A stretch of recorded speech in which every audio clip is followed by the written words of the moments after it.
sa Brusco. Siya po ang may pinakamalaking kita. Yung ibabawas na 5% doon, sa pera ni Merck siguro mababawas doon 16,000.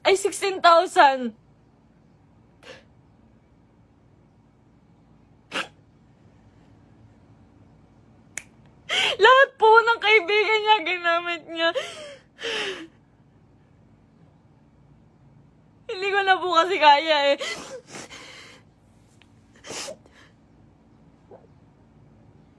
Sobra po yung ginawa ni Merck. Sobra. Hindi ko na po kaya. Pasensya na po kayo.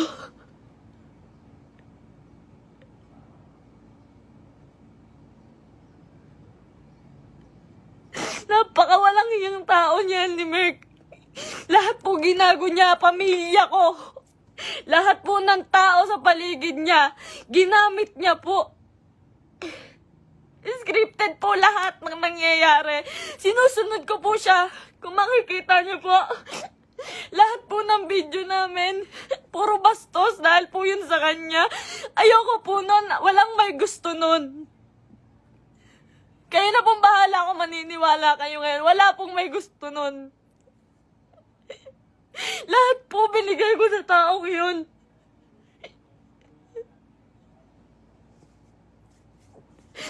Lahat po ng panggagamit sa katawan ko, lahat po ng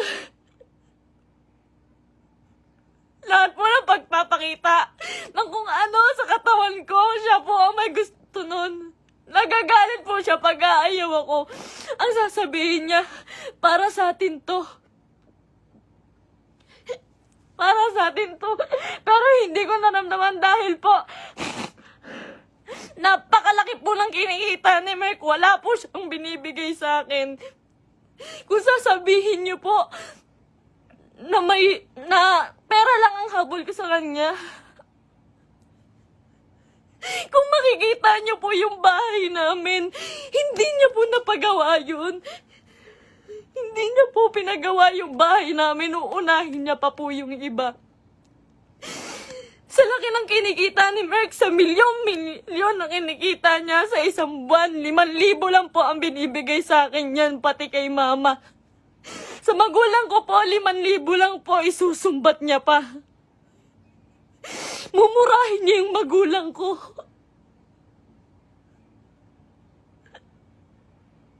Sasabihin niya, manang-mana ka sa magulang mo. Ang bobobo niyo.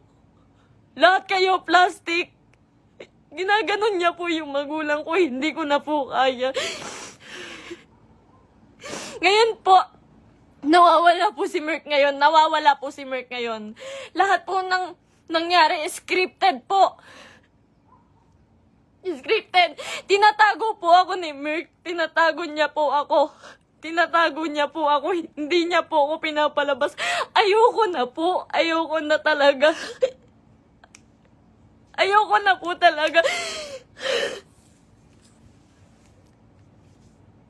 Ayoko na po. Ang ginagawa niya lang po.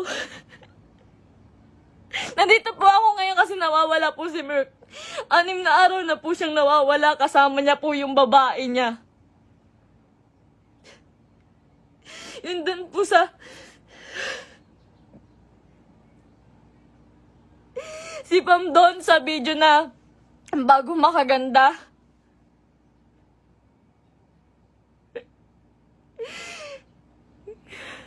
Huwag niya po sisihin yung kambal doon, si Chen tsaka si Tantan. Yung Centeno twins po, huwag niyo po silang sisihin doon. Dahil utos po ni Merck lahat yun. Ako po, hindi ko na po kaya si Merck. Hindi mo na po yung utak niya. Sobrang mukhang pera. Sobrang mukhang pera ni Merck. Lahat ng tao ginagago niya.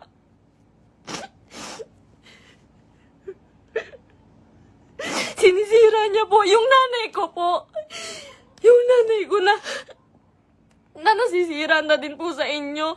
Yung sasabihan po yung nanay ko na mamatay ka na, siya po may utos nun. Ginagawa niya pong robot yung pamilya ko dahil sa akin na lang po tumitingin yung pamilya ko. Sa akin na lang po tumitingin yung pamilya ko, ba't nila sinusunod si Merk? Kada pupunta po sila sa bahay, may pagkain na sila, maghihintay kami ng script niya. Magagalit pa po yan pag nagkakamali ako. Pag may mali po ako nasasabi, pag kailangan ulitin ng video, magagalit pa po yun. Lahat po ng video namin, scripted. Dahil po sa kanya.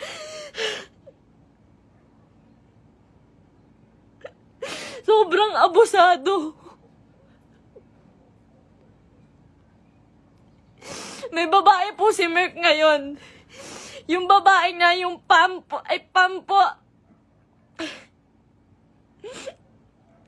Grabe, Merk. Pinatulan niya pa. May anak na po yun. May anak na. Sabi niya. Sabi ko nun, Mahal, baka naman papatulan mo yan. Baka naman totoohanin mo. Ang sabi niya nun, hindi. Kamukha yan ng ex ko. Hindi ako papatol dyan. Ginagago niya yung babae sa akin. Sinisira niya. Sabi niya, tanginang mukha yan. Papatulan ko ba yan? May anak na. Ginaganon niya yung babae. Ngayon, nandun siya. Nasa Quezon po si Merk. May katibayan po ko. Lahat po. Lahat.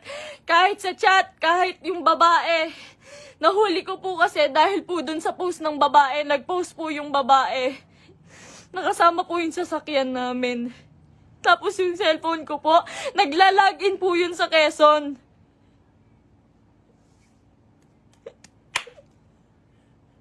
Lahat po ginawa ko kay Merk, pasensya na po kayo. Ako po mismo humihingi ng pasensya dahil po kinonsinti ko siya.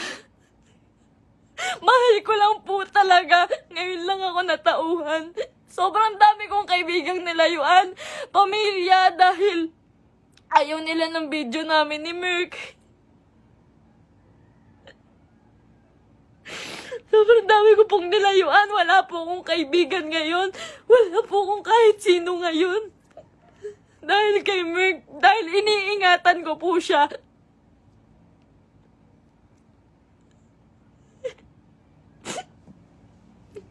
Kaya totoo po yung sinasabi niya, scripted lahat sa amin.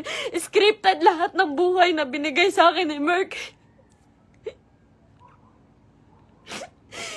Lahat po ng pera niya sa kanya lang po. Sa laki po ng pera niya, nagkakautang pa po siya. Sobrang samang tao. Ultimo shampoo namin, sabon namin, ako pa bumibili. Grabe po, pambabastos sa akin ni Merk. Hindi niya po ako nirespeto.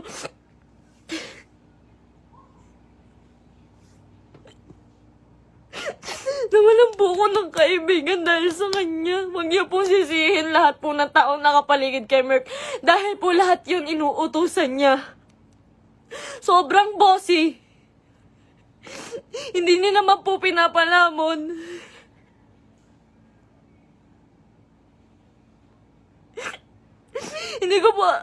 Hindi ko po expect na darating po talaga to. So, ilang beses na rin po ako niloko ni Merk about sa babae.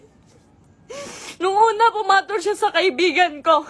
Pangalawa, pumatol siya sa pan. Pasensya na po kayo.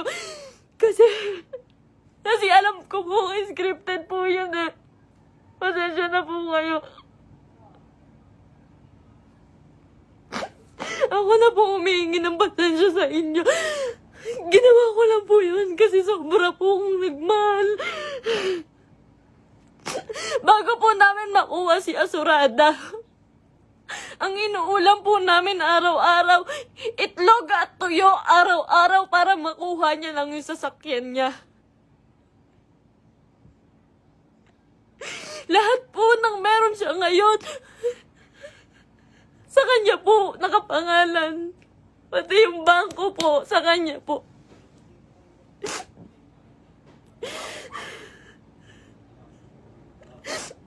Pag hihingi po ako sa kanya, hindi po yun magbibigay.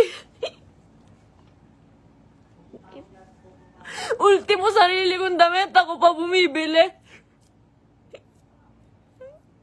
Sa isang buwan po, 5,000 lang ang binibigay niya sa pamilya ko. Tapos susumbatan niya pa. Lahat daw binigay niya sa akin. Yung singseng, sabi niya, 170K daw po yun. Malaman-laman ko, 30,000. Yung tatay ko, binastos niya. Binastos niya yung tatay ko. Hindi po siya nagpaalam sa tatay ko na magpropose siya. Nung time na yun po, hindi po maganda yung nangyari. Yung proposal po. Hindi po ako naniniwala sa proposal na yun dahil po, alam ko na hindi totoo, na para lang yun sa video. Lahat po kay Merck hindi totoo.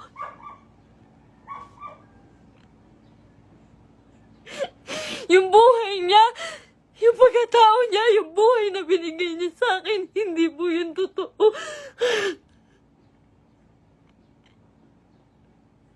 Lahat po ng kaibigan niya na malalapit sa kanya, ginago niya po lahat yun.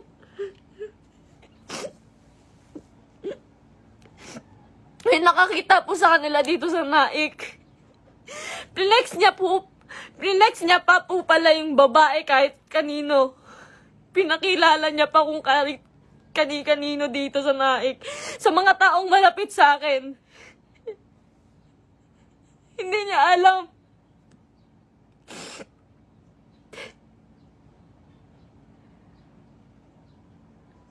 Grabe po yung ginawa sa akin.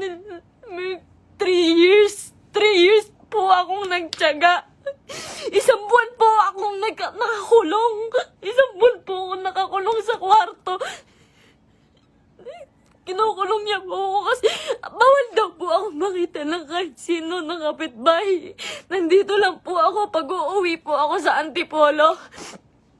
Madaling araw niya po ako iuuwi doon para walang makakita sa akin.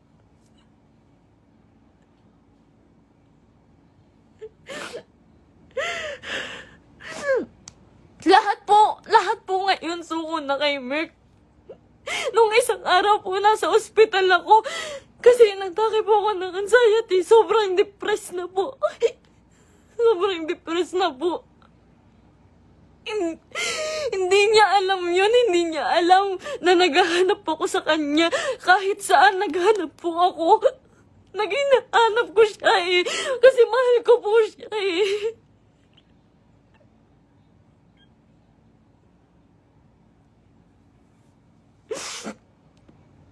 Ilang araw po wala akong tulog, wala akong kain, kakahanap sa taong yun. Tapos malaman-laman ko na kasama niya yung babae. Huwag niyo pong sisisihin yung mga tao sa paligid niya dahil siya po ang naggawa nitong gulong to. Huwag niyo sisihin si Kuya Mark, yung Centennial Twins. Kahit sino. Siya po ang gumawa nito. Sobrang boss po ni Merck. Sobrang pa-boss po. Sa lahat po ng video, kung makikita niyo po, lantad na lantad yung suso ko para lang mapanood ng mga tao.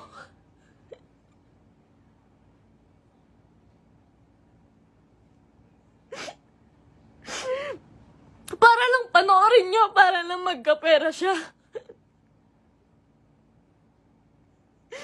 Lahat po ng taong nawala po sa amin, hindi ko po masisisi.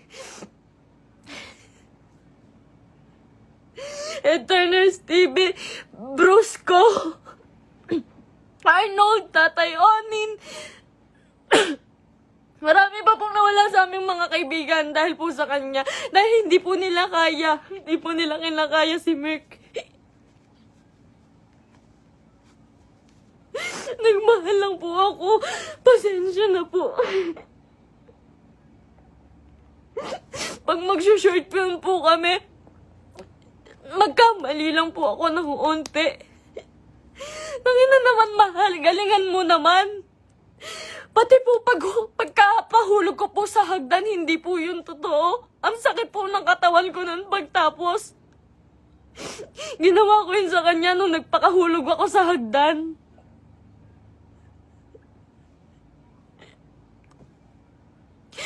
May mga pasa po ko lagi pag may nangyayaring hindi magandang prank. Lagi po ako nagkakasugat, nagkakapasa dahil po sa ginagawa namin. Hindi po ako nanghingi ng kahit piso kay Merk. Hindi po ako nanghingi ng kahit piso kay Merk. Hindi po. Lahat po ng account siya po may hawak. Kinukontrol niya po lahat. Hindi niya po mapagawa yung bahay ko. Sabi niya po sa CR namin, mahal, hindi ako magsi-CR dyan. Hindi po siya nag-CR sa CR namin sa bahay.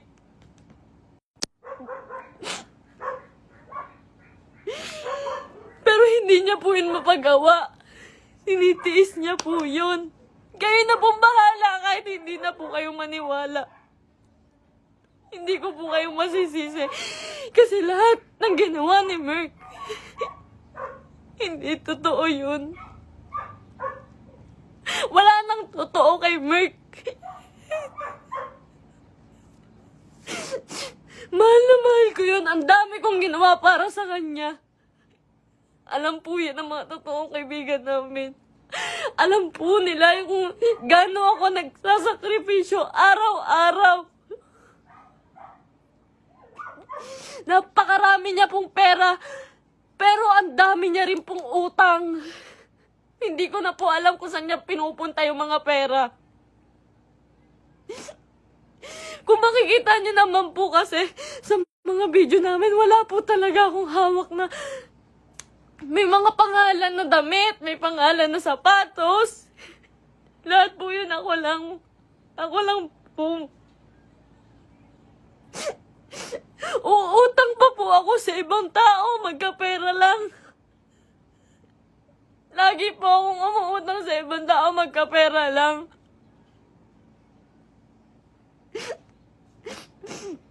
Ayun po, hindi ko na po kaya. Hindi ko na rin po talaga kinaya. Wala pa po akong tulog kain. Na-hospital pa po ako.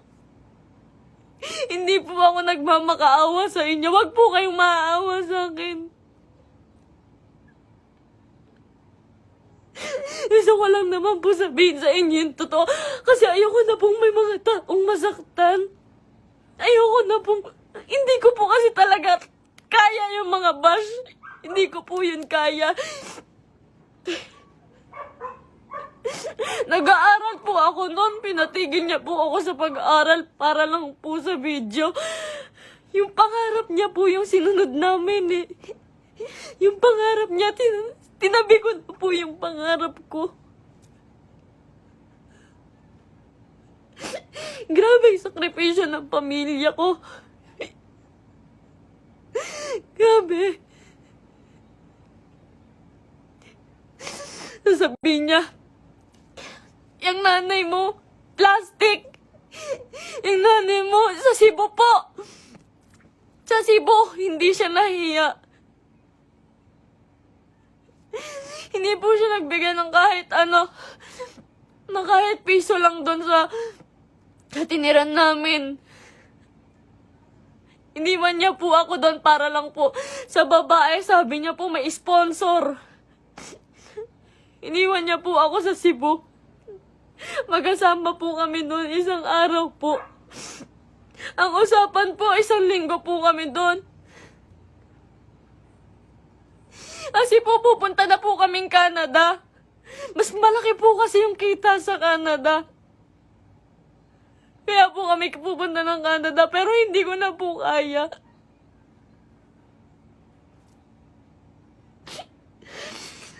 Ganto, ngayon, fiancé niya pa lang po ako, pero grabe na po yung ginagawa niya sa akin.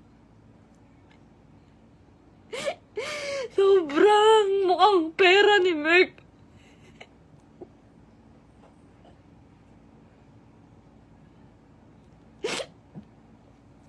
Magalit na po kayo sa akin, pero ginawa ko lang po yun kasi mahal ko po yung tao. Pasensya na po. Pasensya na po.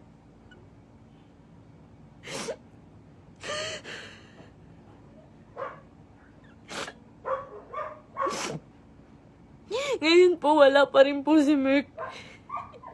6 na araw na po siyang nawawala. Pinabayaan niya po ako mag-isa nang walang pera. Wala po akong hawak na pera. Pinabayaan niya po ako. Iniwan niya po ako. Ang dami ko na pong utang ngayon kasi po wala akong hawak na pera. Tapos hahanapin ko siya.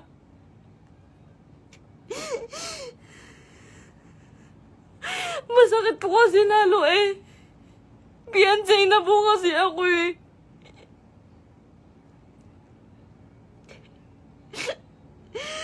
Sobrang pasensya na po sa inyong lahat. Sobrang pasensya na po. Mahal ko lang po yung tao. Pero ngayon po suko na po ako. Pagod na po ako. Pagod na ako.